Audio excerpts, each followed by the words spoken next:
Hello बच्चों, चलिए प्रश्न को समझते हैं। अवतल दर्पण के ध्रुव और फोकस के बीच रखी वस्तु के प्रतिबिंब की स्थिति हेतु किरण आरेख बनाइए। तो सबसे पहले हम यहाँ पर देखते हैं मुख्य अवधारणा।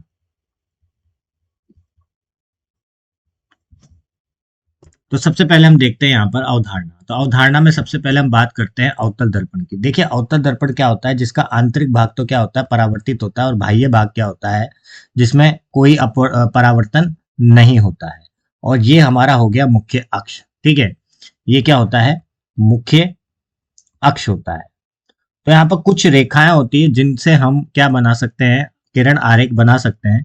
जैसे प्रथम हम देखेंगे कि अगर कोई भी रेखा, अगर कोई भी आपतित किरण अगर मुख्य अक्ष के समांतर होती है तो वो फोकस से होकर गुजरती है। कहाँ से होकर गुजरती है, वो फोकस से होकर गुजरती है। मतलब परावर्तन होने के बाद वो कहाँ से होकर गुजरेगी, फोकस से होकर गुजरेगी।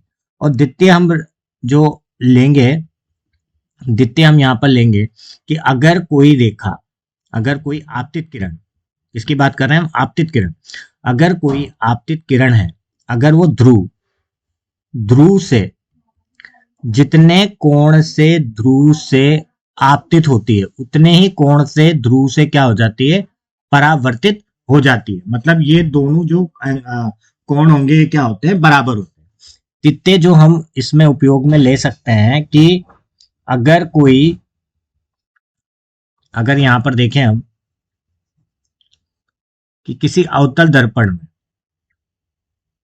किसी अवतल दर्पण में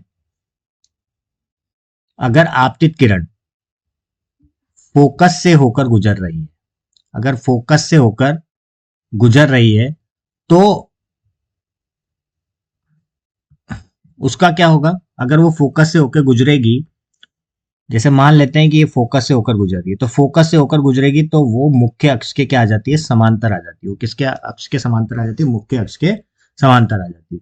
तो चलिए इन्हीं अवधारणाओं को उपयोग में लेकर चलिए प्रश्न को हल करते हैं। हल। तो बच्चों हमें दिया क्या है, सबसे पहले हम ये देखते हैं हमें दिया क्या हुआ है। ये हो गया हमारे पास अवतल दर्पण, और ये अवतल दर्पण का क्या हो चुका है, मुख्य अक्ष दिया हुआ है। ठीक है, अगर मैं इस अवतल दर्पण को पूरा बनाऊंगा तो कहीं ना कहीं उसका क्या आ जाएगा, केंद्र आ जाएगा, जिसको हम कहते हैं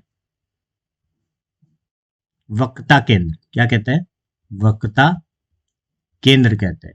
ठीक है, और यहां पर इसे हम कहते हैं पी से, जिसको हम कहते हैं ध्रुव। ठीक है, और पोल मतलब ध्रुव तथा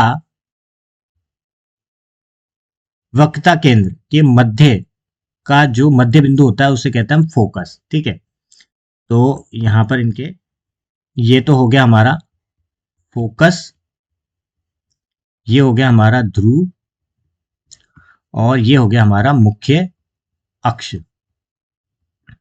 ठीक है बच्चों, अब हमें क्या दिया हुआ है, पहले हमें जो दिया हुआ है वो देखते हैं कि हमारा जो यहाँ पर वस्तु है ध्रुव और फोकस के मध्य रखी हुई है। हमारी जो वस्तु है वो कहाँ पर रखी हुई है, ध्रुव और फोकस के मध्य रखी हुई है। ये यहाँ पर, ये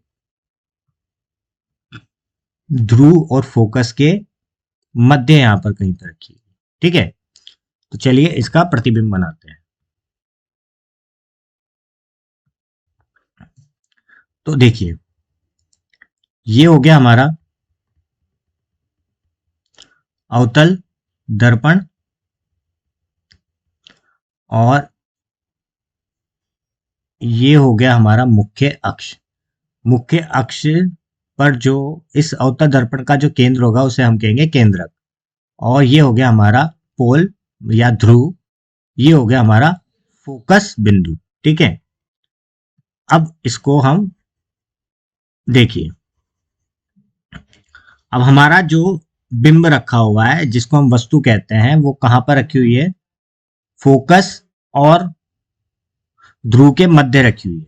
तो सबसे पहले तो हम यहाँ पर जो रेखा काम में लेंगे, आरेख किरण, आपतित किरण, वो हम मुख्य अक्ष के समांतर ले रहे हैं। तो मुख्य अक्ष के जो समांतर होती है वो कहाँ से होकर गुजरती है, वो फोकस से होकर गुजरती है। जो मुख्य अक्ष के समांतर है वो फोकस से होकर गुजरती है। ठीक है, फिर द्वितीय हम यहाँ पर लेंगे, द्वितीय हम लेंगे जो कि यहाँ पर किससे जाएगी, पोल से, मतलब ध्रुव से जा रही है। तो ध्रुव से जा रही है, तो जितने कोण से जाएगी उतने कोण से क्या हो जाएगी, ये वापस हो जाएगी। तो आप देखोगे कि इस तरफ तो ये मिल नहीं सकती, ठीक है, इस तरफ तो इसमें मिल ही नहीं सकती, मगर अगर मैं इन रेखाओं को अगर मैं पीछे की तरफ बढ़ाऊंगा, तो ऐसे अगर मैं पीछे की तरफ इनको बढ़ाऊंगा, तो ये रेखा है यहाँ पर मिलती हुई प्रतीत होगी, और यहाँ पर अगर ये मिलती हुई प्रतीत होगी, तो इसका जो प्रतिबिंब बनेगा वो यहाँ पर क्या होगा, एक आभासी प्रतिबिंब बनेगा। और किसके पीछे बनेगा, ये अवतल दर्पण के पीछे बनेगा। तो इसकी क्या क्या बातें लिख सकते हैं हम, इसकी बातें हम लिख सकते हैं कि पहला तो ये जो प्रतिबिंब होगा ये क्या होगा, आभासी प्रतिबिंब होगा। द्वितीय क्या होगा कि ये बड़ा होगा, बड़ा होगा, ठीक है, आकार में बड़ा होगा, ठीक है, आभासी होगा, आकार में बड़ा होगा, और ये कहां पर बनेगा, अवतल दर्पण के पीछे बनेगा, अवतल दर्पण के